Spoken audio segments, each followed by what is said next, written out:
Evangelho de João, capítulo 3, verso 16.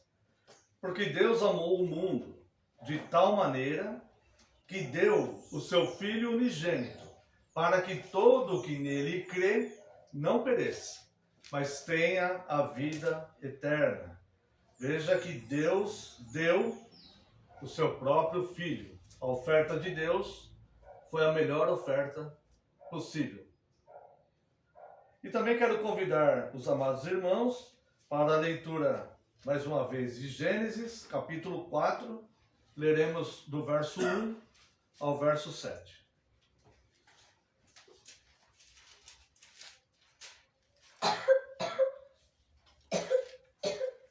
Gênesis, capítulo 4, versos de 1 a 7. Coabitou o homem com Eva, a sua mulher. Esta concebeu e deu à luz a Caim.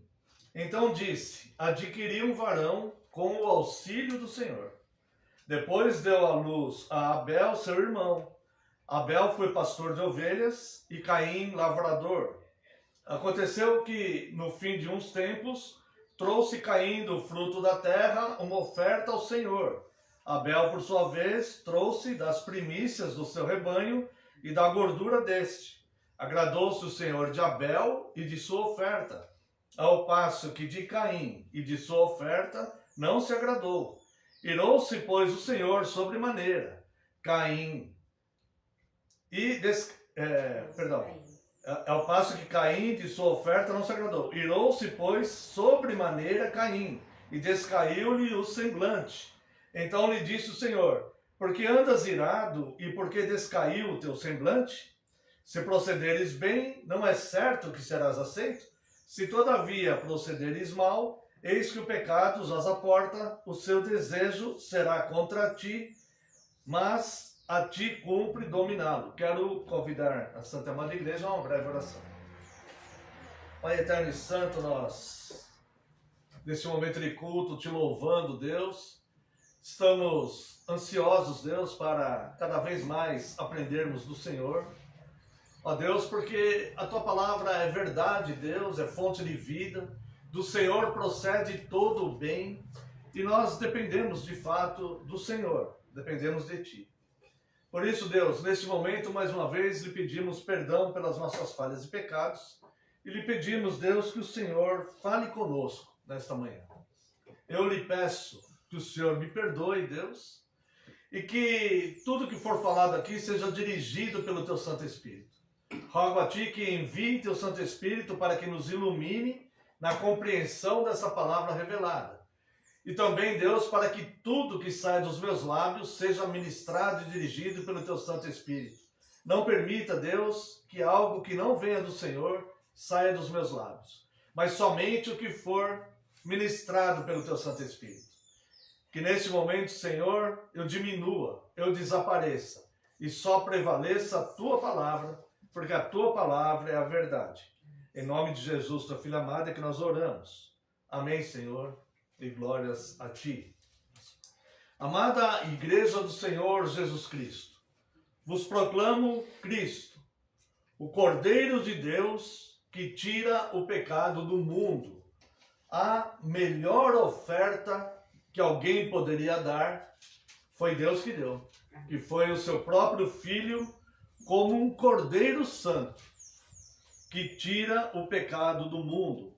O episódio que nós lemos é o que antecedeu ao primeiro homicídio e suas nuances, ou seus nuances.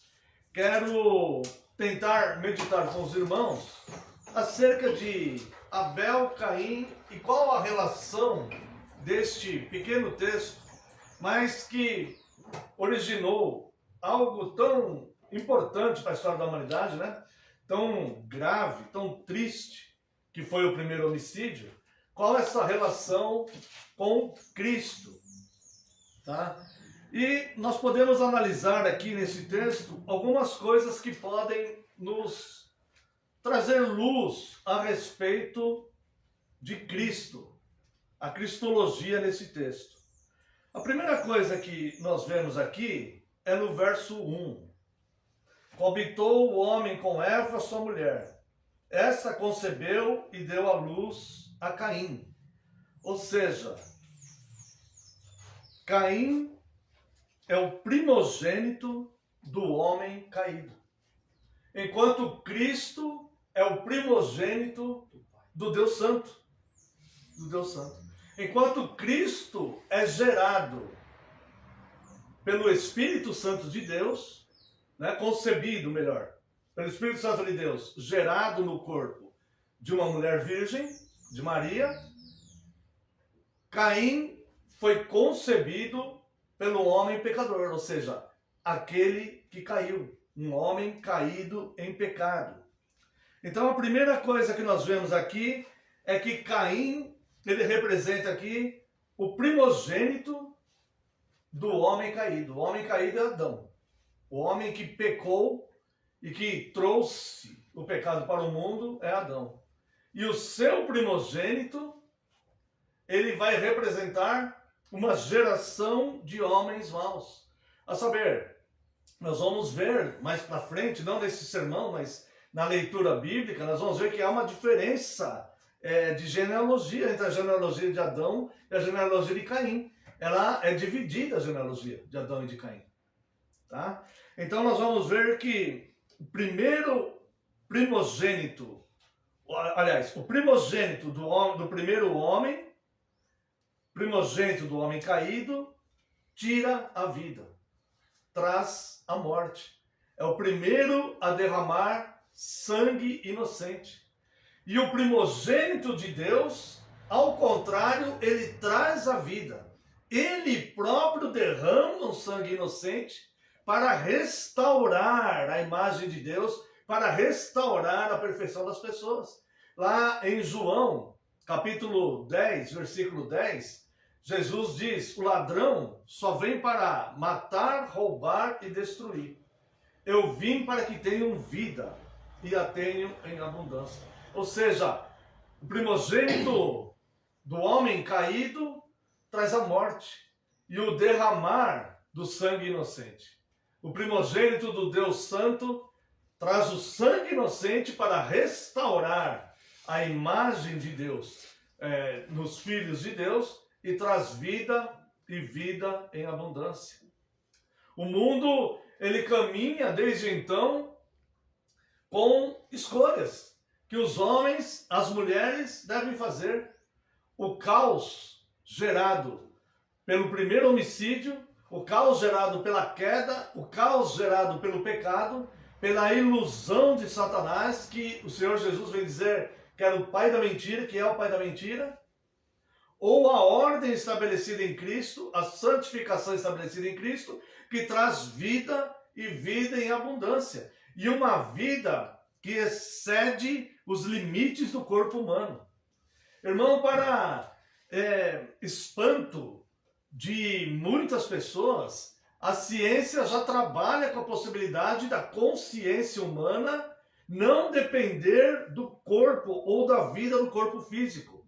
A ciência ainda não comprovou isto, mas ela já trabalha em estudos avançadíssimos e o que nós chamamos de alma, eles chamam de consciência, não importa a nomenclatura, mas eles já estão vendo e estudando o que ainda é uma teoria, obviamente, científica, não há uma publicação comprovando isso, que a consciência humana, ela permanece após a morte física das pessoas.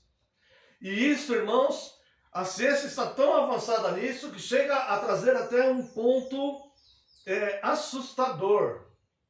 Tá? Há estudos avançados, inclusive Elon Musk participa desses estudos, que chama o link da consciência. Eles estão tentando fazer experiências para colocar a consciência humana numa espécie de link e conectar a um robô.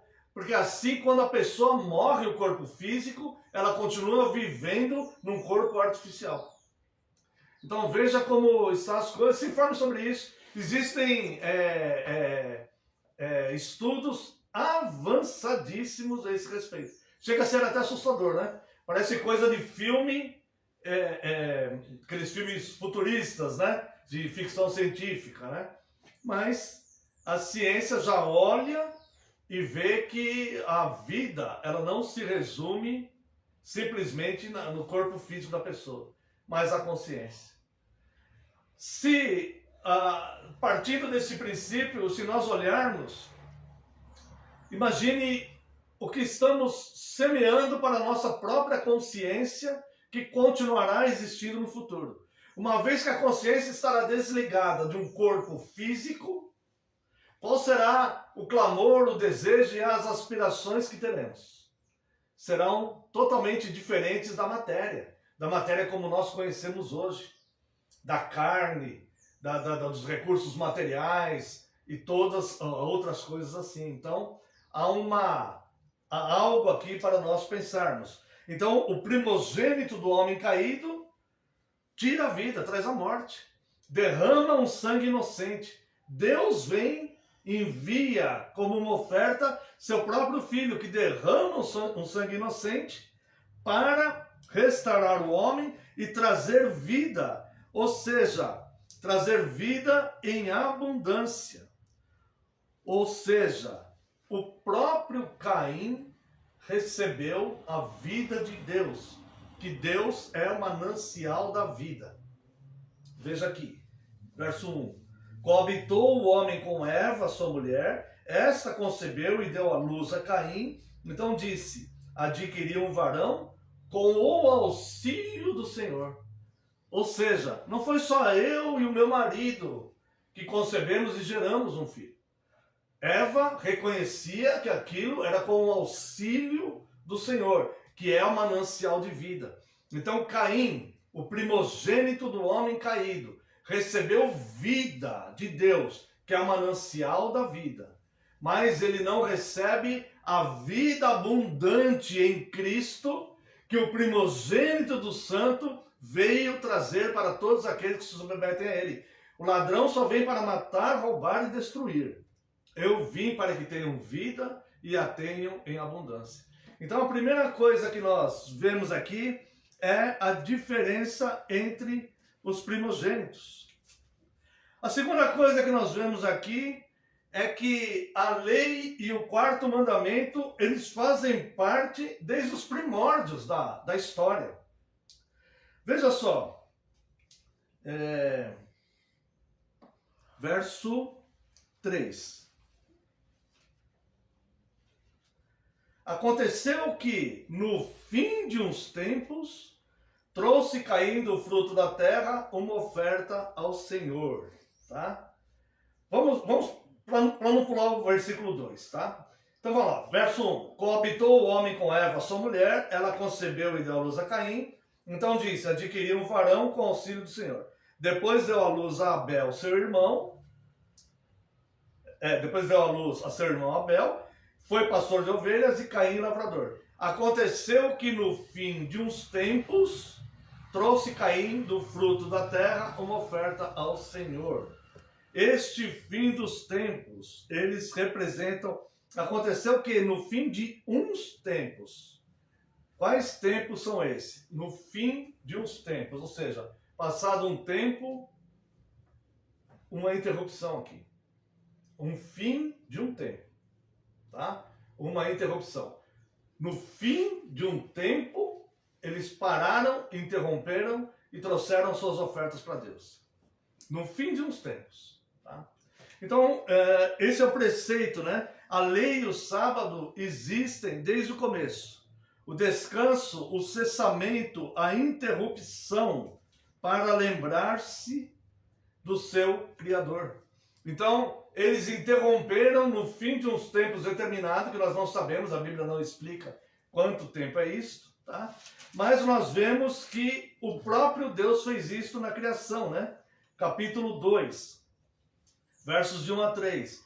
Assim, pois, foram acabados os céus, a terra e todo o seu exército.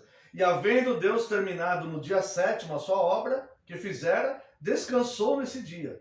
E de toda a sua obra que tinha feito. E abençoou Deus o dia 7º e o santificou. Porque nele descansou de toda a obra como Criador fizera.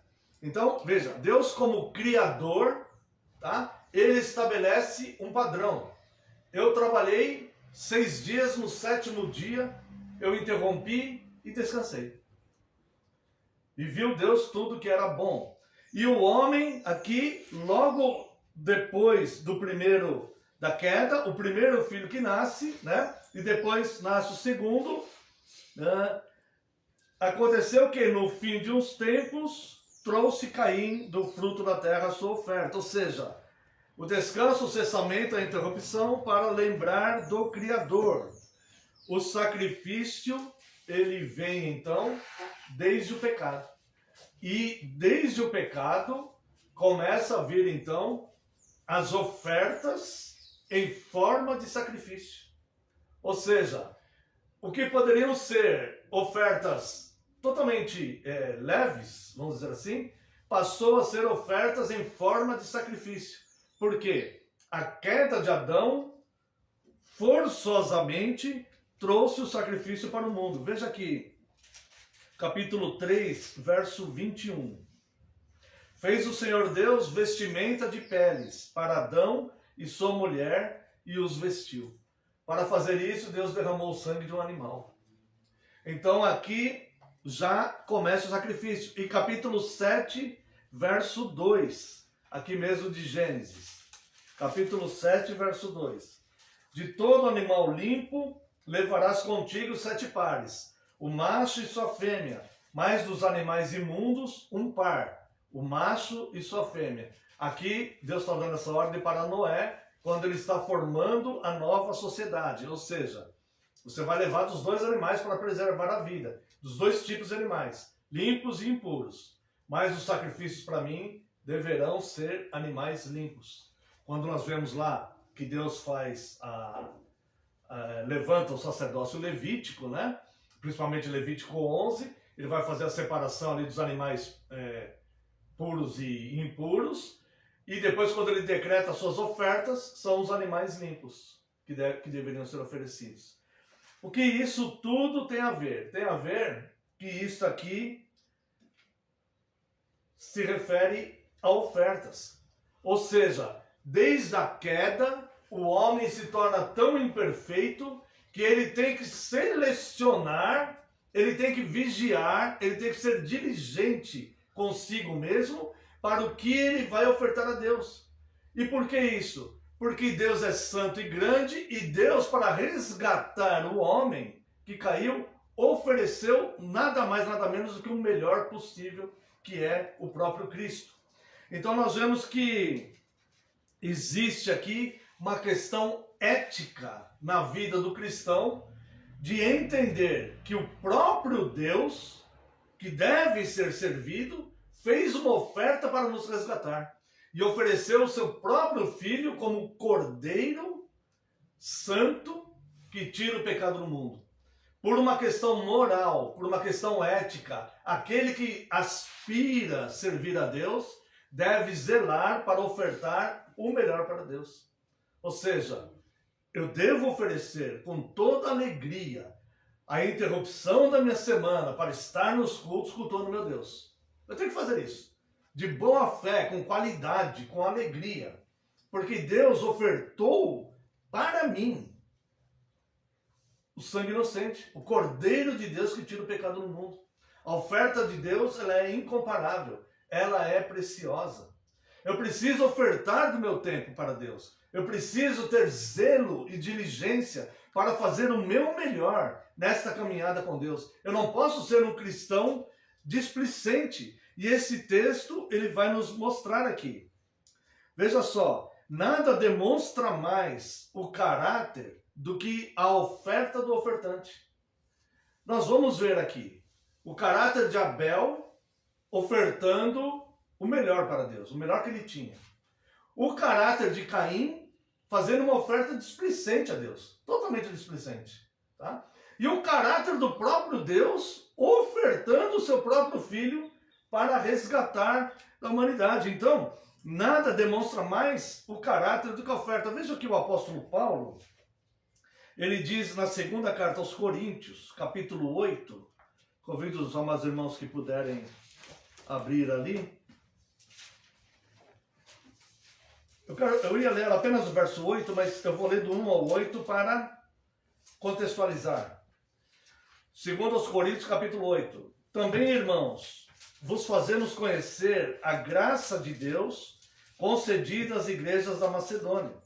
Porque no meio de muita prova, de tribulação, manifestaram a abundância de alegria, e a profunda pobreza deles superabundou em grande riqueza da sua generosidade.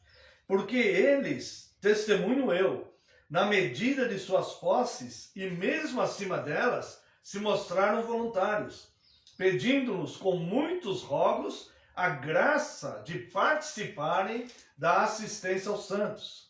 E não somente fizeram como nós esperávamos, mas também deram-se a si mesmos, primeiro ao Senhor, depois a nós, pela vontade de Deus, e que nos levou a recomendar a Tito, que como começou, assim também complete essa graça entre vós.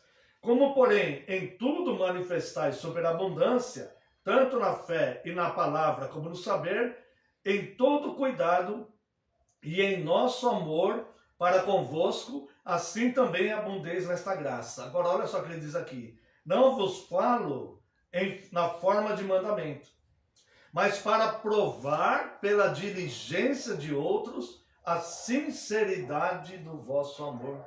Ou seja, o Deus da verdade, o Cristo que é a verdade, ele, nessas ofertas, ele identifica a verdade do nosso amor. E esta verdade do nosso amor é manifesta aos outros.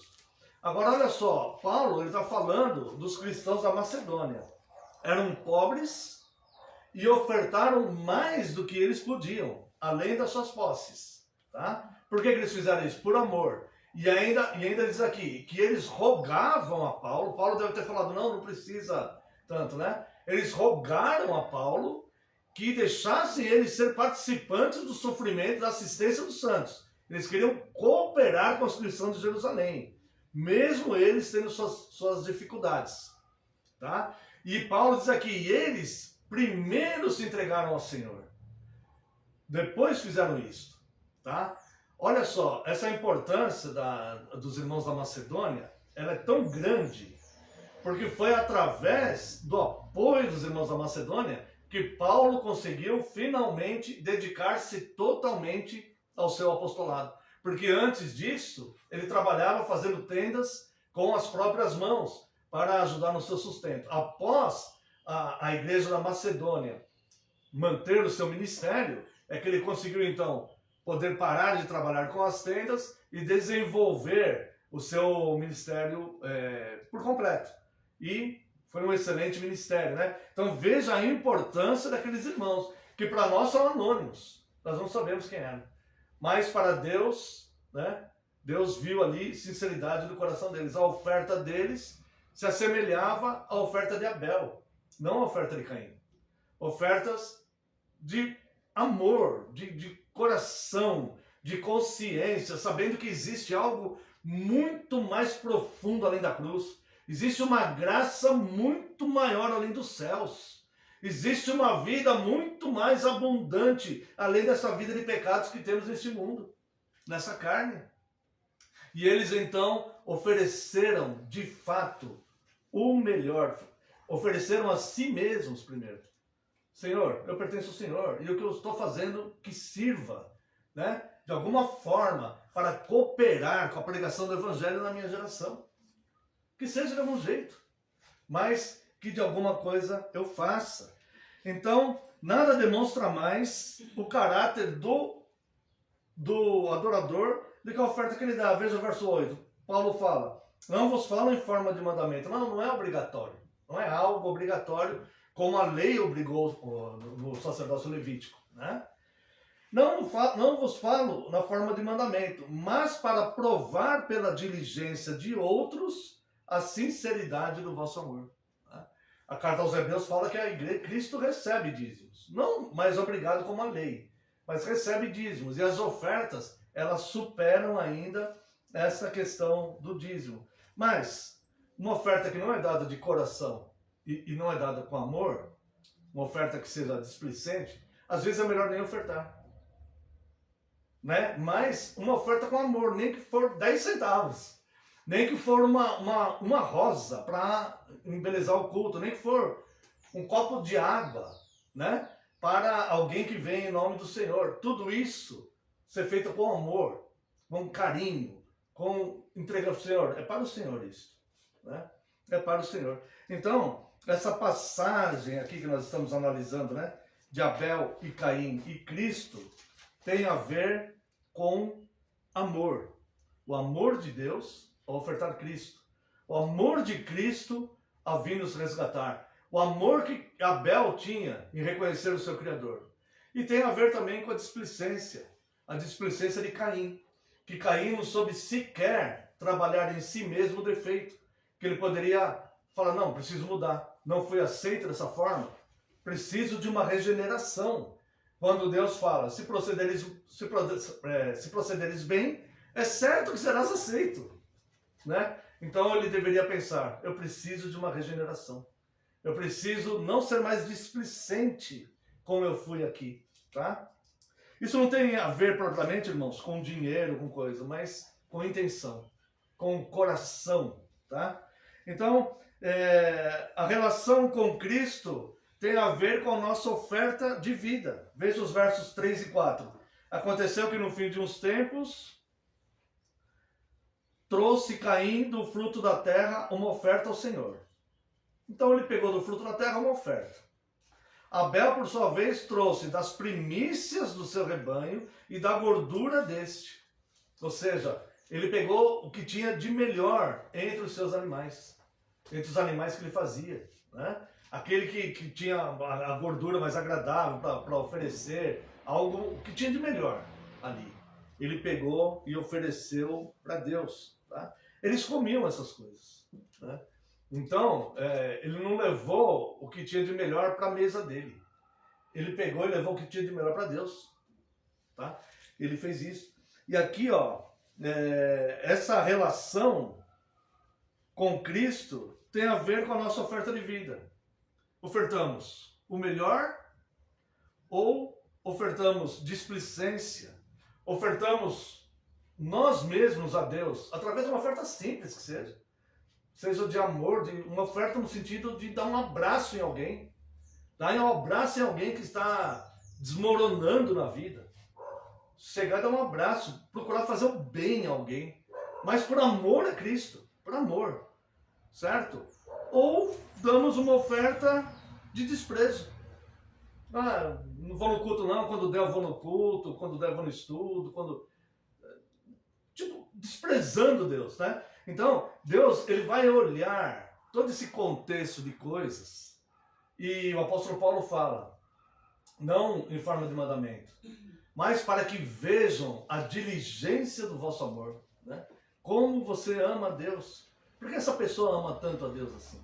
Né? Isto é ser luz do mundo.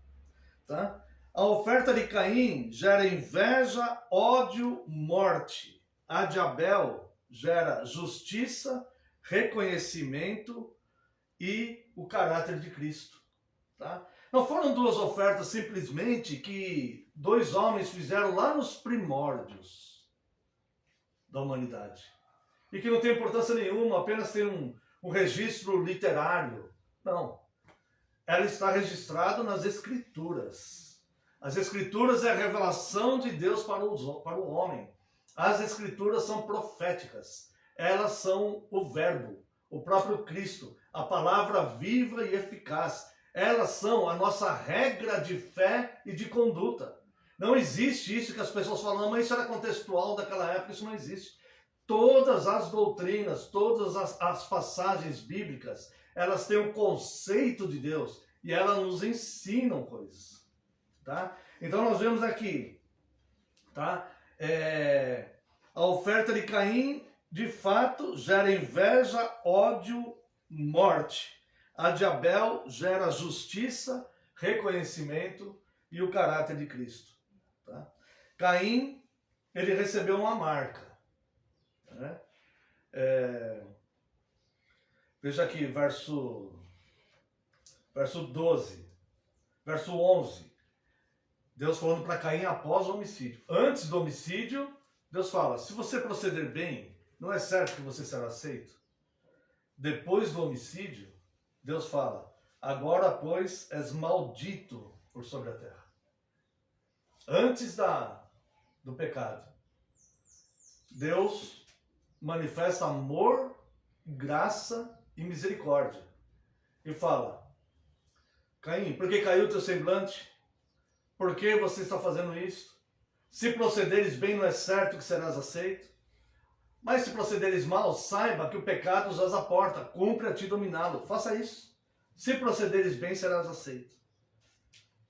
Caim, depois do homicídio, que tinha ouvido a voz doce de Deus, o alertando e tentando preservá-lo, agora diz, agora ele ouve, és agora, pois, maldito por sobre a terra.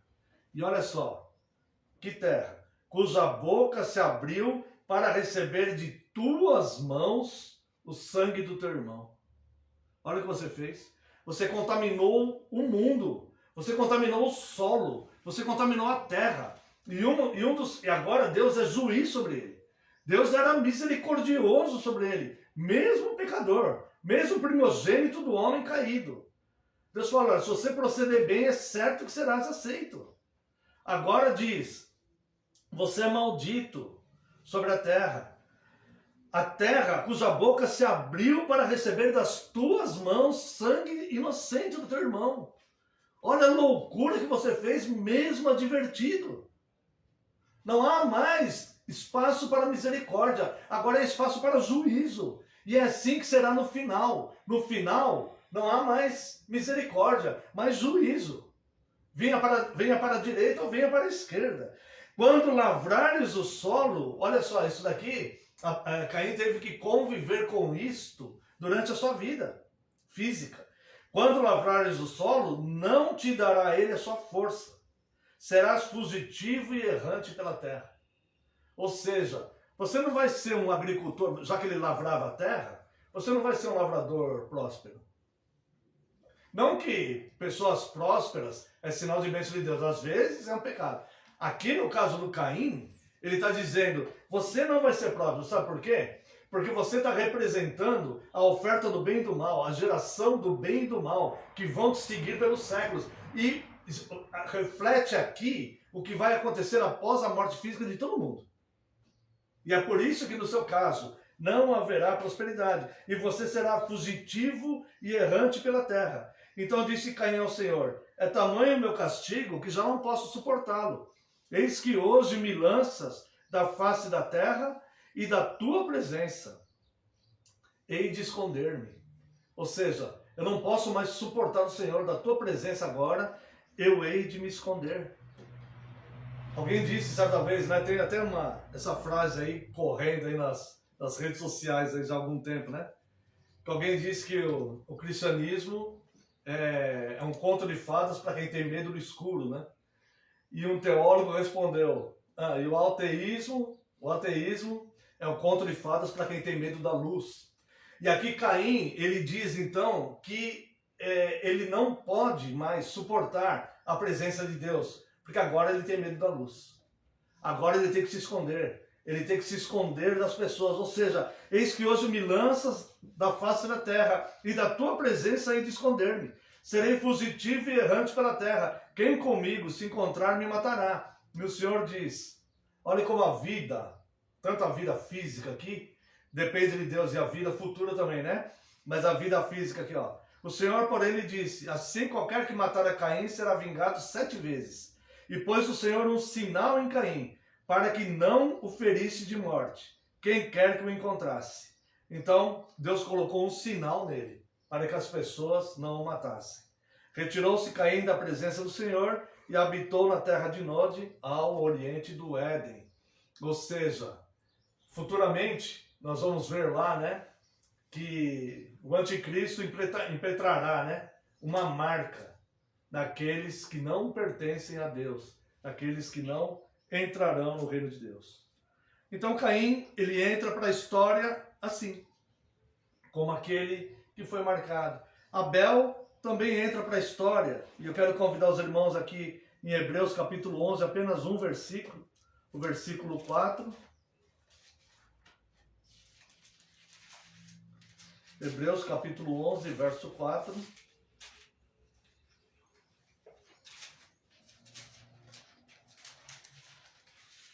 Vai falar sobre Abel.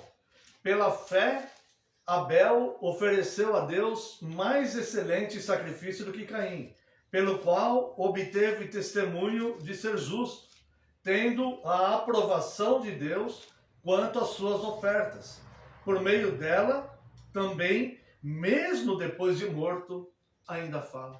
Então veja que a oferta que Abel fez foi uma oferta eterna, que serve de lição para todos nós. A aceitação de Deus à oferta de Abel foi a aceitação da justiça.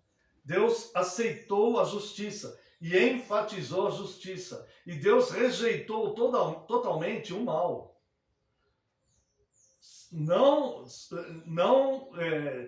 que Deus tenha rejeitado a misericórdia. Deus estendeu misericórdia a Caim. Mas depois do ato cometido, consumado, Deus rejeitou o mal de Caim. Tá? Então, ambos entraram para a história, né? E essa página da história nos faz refletir sobre a nossa própria relação com Cristo. Gratidão ou ingratidão. Fé ou indiferença. Amor ou interesse. E cada um vai seguir o seu caminho. Uns vão seguir o caminho de Abel. Outros vão seguir o caminho de Caim. E assim será. Como será a nossa oferta? Temos essa possibilidade de seguirmos com gratidão ou ingratidão, com fé ou com indiferença, com amor ou somente algum interesse de alguma coisa e de algum benefício de Deus. Amém.